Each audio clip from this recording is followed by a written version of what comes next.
Hey,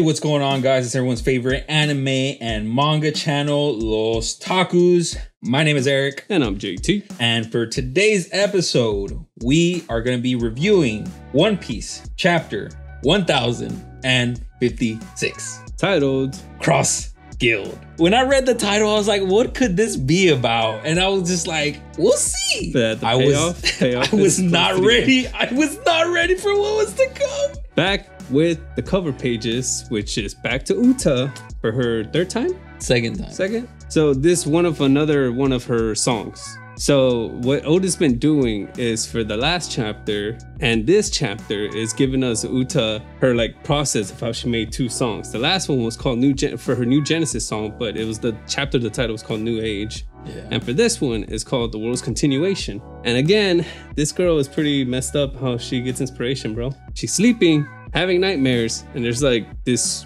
big shadow and people running and fire everywhere. Wakes up, she's like, oh, it's still nighttime. She looks out the window, so like, it's still nighttime. Then in her trash bin, she goes through it, and there's nothing but crumbled up papers. Until she finally grabs one, uncrumbles it, and then she sees it, and there's lyrics written on it. She puts it on her desk, gets a new blank piece of paper, and she writes more lyrics. I don't remember what it said, but the last two lines were "till we meet again outside a dream." Yeah, like, as she reminisces about running with Shanks, and then you see a silhouette of Shanks and a silhouette of Lucky Roo. That's funny. I don't know what Oda's doing with this girl and her character, but she's pretty depressing. Yeah, I still don't think she's Shanks' actual daughter. Yeah, I don't think she's like so. An adopted.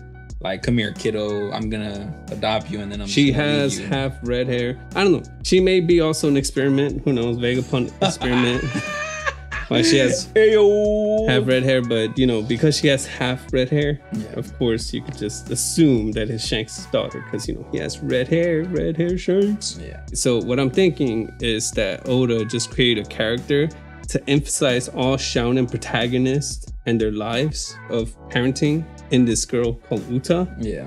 Because till we meet again outside a dream is what every protagonist thinks about their parents. Because they either were abandoned by them or they lost them. Abandoned, died, whatever. I bet if she met Gohan, gone, Naruto. He's like, I feel you, bro. I feel you. Freaking Ging was like, you're gonna be gone and I'm gonna be gone. Basically, that's the little film Red tie-in. She is canon, by the way. And then we get the next cover page, which again, we don't usually cover pages. And this one I felt was really important because we see the Germa 66. Oh, they're getting wrecked. Oh my God.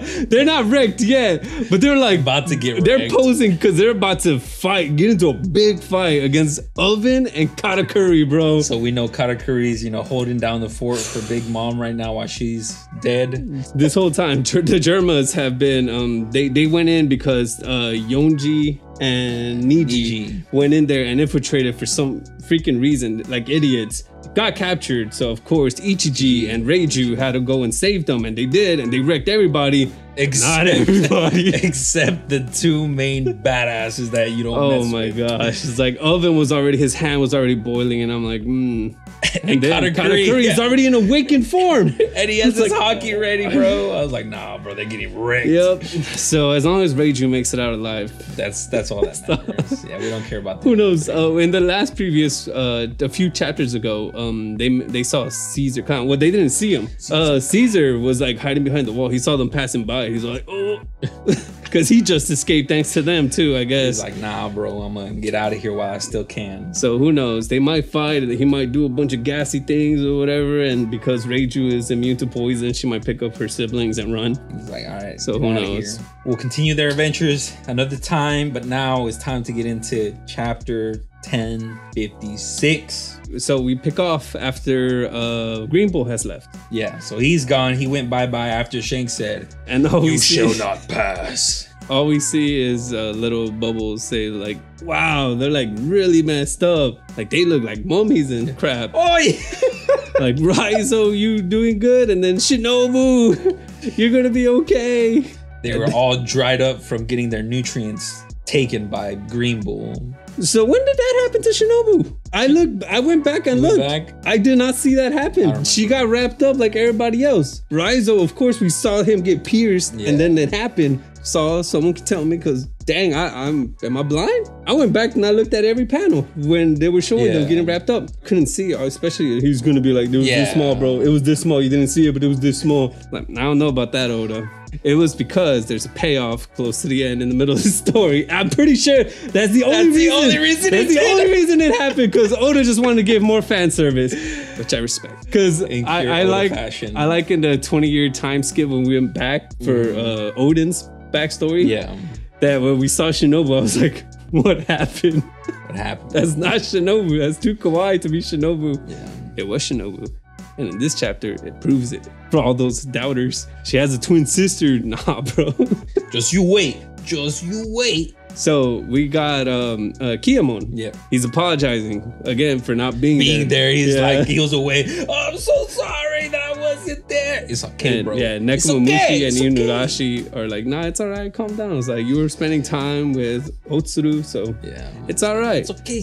No pasó nada, güey. No pasó nada. And then he's like, so how is Otsuru? Oh, and then he tells him that town where they were that got burned down to the ground. So she got injured, his girl got injured, Otsuru. So, and we see her being with a bandage on her face, and then some face got burned. Some person was talking to her. It's like, oh, I heard Kin-san is back. It's like, are you gonna move back to the capital too? And she's all blushing. She's like, yeah, we're gonna spend the rest. I want to spend the rest of my days by his side. And then we cut back, and Kiyomon's all blushing stuff. 20 years have passed, but she's as beautiful as ever. And Inuyashi's like, quit your puppy love. Like, not even puppy love is this disgusting. And then Raizo in his mummified form, I wish I was that popular.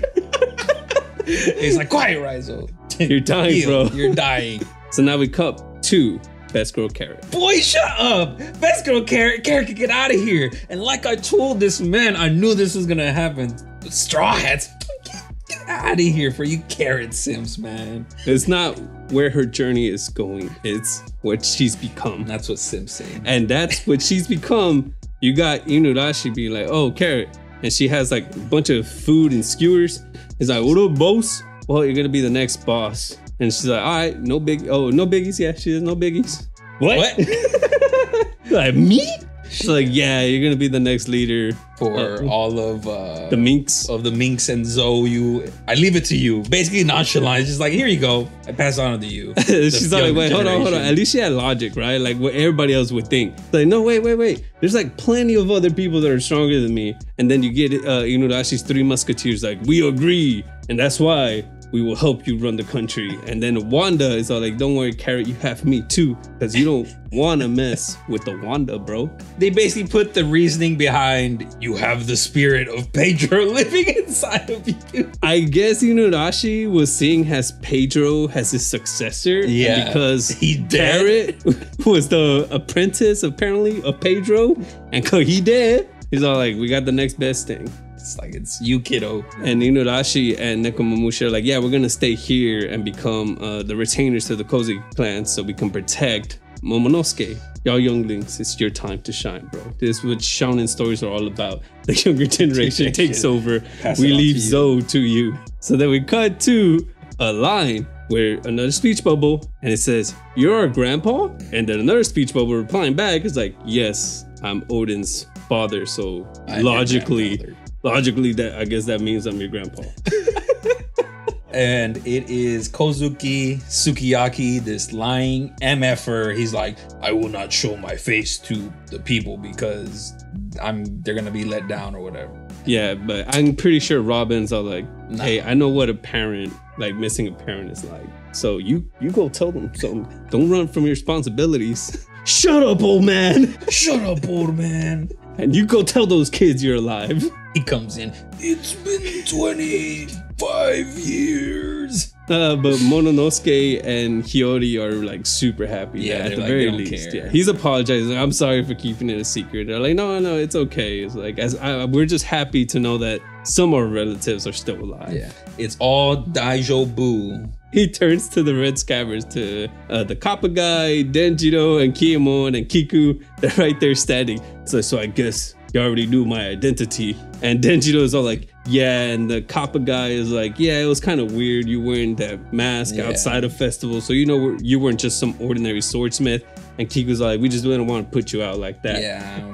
Meanwhile, Kiyomon's the only idiot with the... What? This guy did not know. He did not know No clue. at all. He's just like the Straw Hats, or most of the idiots in the Straw Hats. He just like, can't get a "What? clue. He was What?" alive this whole time? And then Sukiyaki continues, and he's all like, well, I'm just gonna be here to teach y'all a little bit of what depart my knowledge to y'all. And after that, go into retirement and just be with the people. Yeah, that's what I want to do. Ichikiyomon, yeah, sir. Thank you. Oh, we're happy to accept you and your knowledge. Anyways, Pluton is on this island. What? Another speech bubble that says that. And then we cut in to the Straw Hat meeting. Back to the Straw Hats, baby. All of them together again. No casualties. Everybody alive. And Robin's telling them about Pluton. Because Frankie and Robin are basically having this conversation at the beginning. Yeah. And then Luffy's like, oh, okay, I know what you're talking about. But when they ask him, like, hey, do you want it, bro? I'm good. I'm good, bro. I don't need it. Well, as they're discussing this, that's when we get the big payoff for Shinobu. She's all like, what's this about hearing that women are the ancient weapons? Opens the door, smoking hot Shinobu. And Sanji's like, whoa, that glow up. But first someone was like, who are you? He's like, oh, it's me, Shinobu. I know, I'm all shriveled up and skinny now. She's just hot. Not as hot as Nami, but eh. And then you have little Otama. She's in her little shinobi outfit. Yeah. And then she's all like, hey, look, I'm a shinobi too. And she tells Luffy, hey, big bro, it's like, I'm going to learn some ninjutsu from Shinobu. And when I get strong enough, can I join your crew? He's like, yeah, sure. But she's never going to make it. He going to die. He's gonna die. So while they're having this discussion, little do they know that there's some dirtbag who is not a dirtbag. He's a mud bag. It's the mud guy user. He's outside and he's Caribou. Like, yep. He's all like, huh? Pluton here? And then the evil face. Well, I know someone who might find this interesting. It is funny because I'm pretty sure most everybody forgot that he was still there. Yep. He's the most background character, and he showed up obviously for a reason. Who do you think he's gonna? Who else? Blackbeard, the only guy we know that actively wants them. Oh, I will later reveal at the end of this chapter. I don't think so. Now that you say that, I don't think so. It has to be Blackbeard, but let's carry on then. So we cut into a few days later, and then we see Mononosuke, grown-ass man, like opening the door where I guess where Straw Hats were staying at. And he's all like, hey, Zoro, can you teach me some swordplay? And then he's like, what? And then he goes to different rooms, different areas, calling different people's names until he finally reaches one where Hiyori and Otaku, right? The little girl, right? I think that was her name. But they're playing music. He's like, hey, have you seen the Straw Hats? Like Luffy and the others? I can't find them. He's like, oh yeah, they left a little while ago. And they said, like, what? They said their goodbyes and departed. He's like, what? And then Kiyomon comes in. Hey, boss. He's like, Kiyomon, the Straw Hats, Luffy, they're gone. I know, I just learned about that too. He's like, wait, everybody knows except us? And you're like, what? And then they go off running, and then we cut to the three captains on the ship. But little thing that I noticed is when Momo was running and looking for them, he called each one out in the order that they joined the crew. Oh, really? He did. Cool. I was like, just a small little detail by Oda, but he called everybody as how they joined the crew. How would he know? Who knows? Yeah. So our alliance, it's over, bro. He's like, why didn't you, like, you don't have to depart today? And then Luffy's like, nah, I said we're gonna depart today. And today we're departing, bro. Kid, he's like, all right. We're departing the same day. Then let's just go our separate ways. Like, each one of us takes a different direction. Yeah, it looks like our log poses are each pointing at different directions. So which way are we taking? And then you hear Law's like points out, he's all like, you got southeast, you got east, and you got northeast. So I guess we each gotta choose. And then Kid and Luffy at the same time, the middle one. And then Law's like, northeast. Okay, we're going northeast. He's all like, did y'all just pick the middle because it's in the middle? Like, yeah. Idiots, bro. The idiot captains. And he's all like, well, the closest one to us is the Northeast, so that's where me and my crew are going. Like, really? So then the next clip, we don't see it like they agreed to it, but apparently they played the game. They're like, okay, so the straws, we're gonna do a little lot. We're gonna do a little lot, and we're gonna see who goes where. And then Luffy draws the short end. Yeah, he got the longest distance, which is the southeast. The southeast. So he doesn't get to go middle. Kid gets to go middle. This is one of the rare times where Luffy tries to use authority. It's all like, no, not fair. Why should I play this when I'm the emperor? I'm the Yonko now. The Yonko should get the best picks. And Kid's like, bro, you piss me off. Like you Yonkos like throwing your authority. Like, I hate that. You piss me off. Not as much as this guy. He takes out a flyer, and in that flyer, first of all, we see Buggy. So not only do we see this flyer with Buggy, but it has his Jolly Roger, which has the two swords. And next to those two swords, here on one side and here on the other, Mihawk Hawkeye and Sir Crocodile. Bro, wow, you get the name of the chapter. His new crew is called Cross Guild. At this point, I busted out laughing of how funny this was, but how cool this was, bro. Like, I was mistaken about Buggy D Clown. Nah, bro. It's not Buggy D Clown anymore, bro. It's Buggy D Goat, bro. Let's go, dude. When I watched it, I was just flabbergasted. I'm like, how? But anyways, we get a little side note from not a side note. We get another speech bubble from Kid. He's all like, yeah, they made this new group called Cross Guild, and they're now putting bounties on the Marines. I lost my shit on that one. I was like, broke me more. I couldn't hold it together. I just lost it. And then Kid is all like, now the hunters have become the hunted. And I'm like, bro, the fact that this man said, yeah, we're gonna start putting bounties on these MFers, bro. So I can see that the whole guild part, like this whole system came off from Crocodile. Oh, with Baroque Works. Yeah, so he's all like, you want to know how to make this new? And Buggy, I guarantee Buggy is the mastermind of this because super idiotic. Why don't we just put bounties on them like they do to us? Cause bro, they're strong, government, money, funds. He's like, my stupid idea can become cool. He's like, yeah. He's like, well, who's gonna hunt them down first? And then Mihawk's like, I'll hunt a few of them down. That's how the alliance came to be, bro. So Mihawk is the workhorse.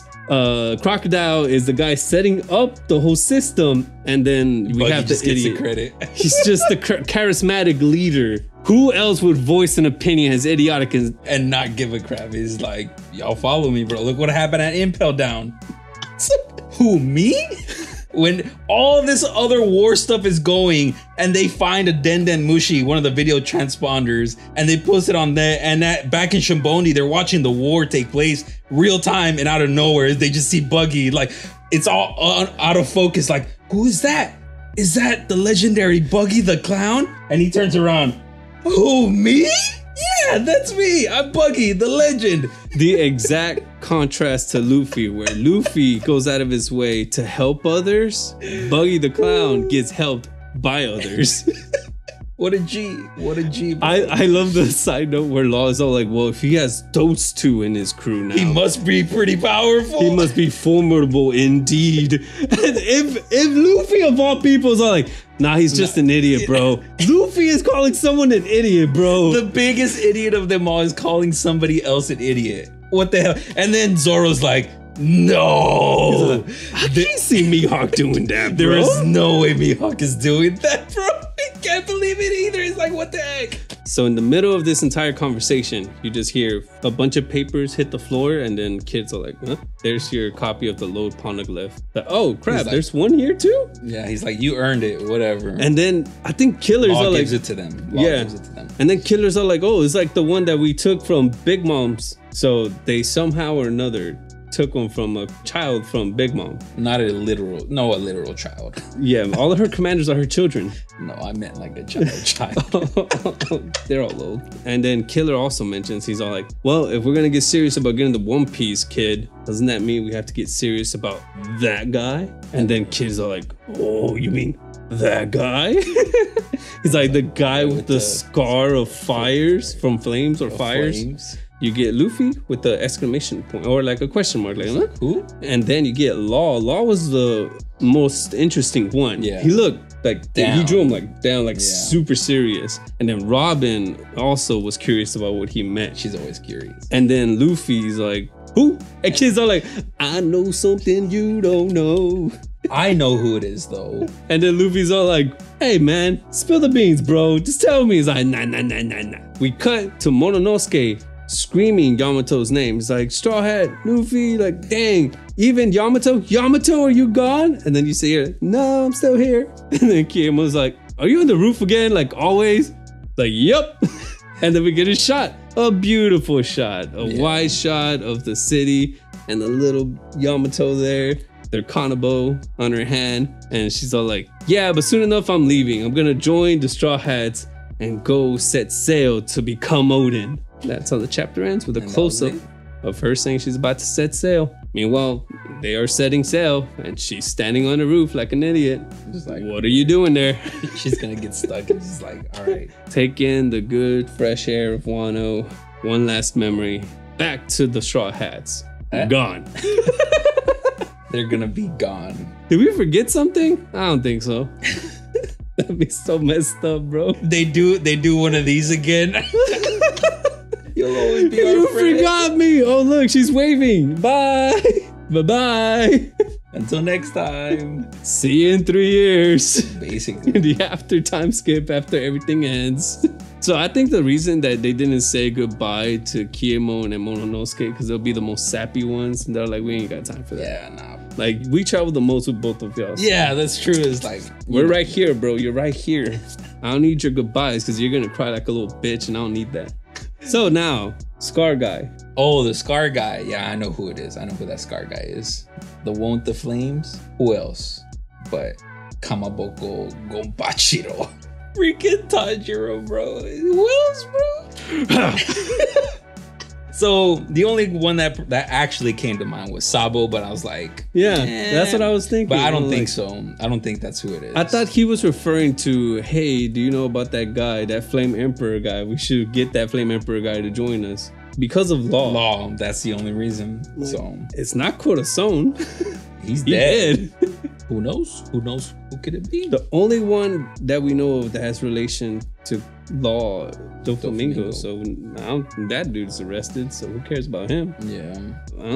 We got a new character, a new mysterious character. But the fact that Killer said that we need that guy if we want to get serious about the One Piece, is it someone that could read the low poneglyphs like Robin? And the more late we get introduced to other characters, I don't think there should be much complaining going on. Yeah. Because they will play a key part. Obviously. I mean, look at Uta. Who cares about her? She is canon. Who cares? She's just gonna be in a movie and bye-bye. Unless she has flame scars. Hey, she had that nightmare. Fire. But she said the guy. He said the guy with the flame scars. She's a girl. That whole part that I told you about, like how the system works, that they create a guild. Like I stopped at that panel and I first had to logically make sense of that. How is this whole system working? Because I couldn't get past that.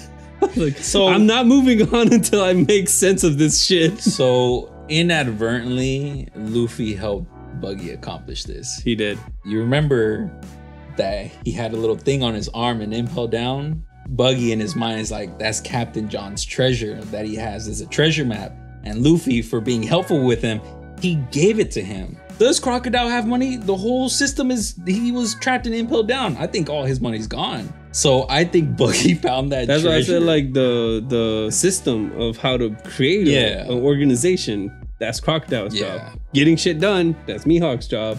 And then Buggy, I guess he has the income. So he might have found that treasure and then Crocodile was like, all right, bro, if you give me a cut of that shmoolah, we can make this thing happen. Mihawk, there's not even a thing to think about Mihawk. Mihawk is bored. That's it. That's my reasoning. Because they destroyed his island. He destroyed his island, probably. He got attacked, or they probably did what's that thing called when they bombard everything? Buster call. A buster call. They did a buster call, destroyed his island. Of course, he survived it. He blocked it with the sword and just. Not all of it, because they destroyed the whole thing. And he's like, damn it, now you destroyed my property, I'm gonna destroy y'all. Destroy them. He's like, now where I go? And then all of a sudden, running from the Marines, he sees a ship, and it's Buggy ship. He's like, well, there's my ride. Like, what y'all doing, kids? I'm just gonna be here. I got nowhere else to be. Yeah, he's like, I'm bored as hell. Like, I want to challenge. These guys destroyed my home. And it's funny because when they went to attack the island, he was just like, it's been a long time since I've been hunted. And now he's become the hunter. And another cool thing that I had seen at Roger's execution, standing almost near each other, were Buggy crying, Mihawk's looking on, and Crocodile looking on. And Oda drew them kind of almost like they were separated, but he drew them in separate panels together. And I was like, this kid, bro. Foreshadowing? This is crazy. No coinky dinks here, bro. Like at this point, Buggy has now gained a new fandom. Led by me, obviously, of course, right here. It's so cool. Like, I couldn't get over it. Like, this is absolutely wild. Like, it's funny because, like you said, Luffy created this monster. He did. Not only Luffy, Shanks. Shanks helped Luffy start his journey to the One Piece. Shanks continued to help Buggy to his journey to the One Piece. And then Luffy helped Buggy to the journey of his One Piece. So, who has more plot armor, Luffy or Buggy, my guys? Look at him now. All the bullshit. He's been a bullshit character this entire time, and it's just become reality. And oh my god, this guy is Sid, Eminence and Shadow. That's true. And then the fact that he's just like, yeah, we're just gonna put bounties on Marines, bro. Like that is that's not something he's like, no. He said like, no, we're gonna do this because they're doing it to us and they hunted us down and they made me feel bad. Now I'm gonna make them feel bad on some like little kid but almost G level shit. Like that is so cool. Anybody else is about like, dude, that is stupid. How are you gonna put bounties on Marines when they're the government? And they're like, well, we have the world's strongest man. Crocodile's all like, nah, that's not, we could do that. And then Mihawk's all like, nah, we gonna do that. At this point, Buggy's freaking Iron Man. He was just like, oh, like y'all have this? Well, we have a Hulk. He points at Mihawk. Funny, now that we've gone through the awesome fights, now we're just getting awesome moments, and it's all coming from Buggy. That's true. That is so mind-blowing crap. And then people are like, Oda, stop trolling us. And every time people say stop trolling us, Oden's all like, this isn't a troll, my guys. This is just reality. This is a fact check. Look at Buggy. This is my story. I'm writing this how I want to, my guys. The more you complain, the more he's gonna hammer in the fact that Buggy's a G, bro. An OG, bro. We literally got to see two Yonkos fight each other at the beginning of the series, and we did not know. 1056. What an amazing chapter. It was all about Buggy and his moment, and his shining moment of glory. All hail Buggy the GOAT. And with that, guys, we'll see you next time. Out.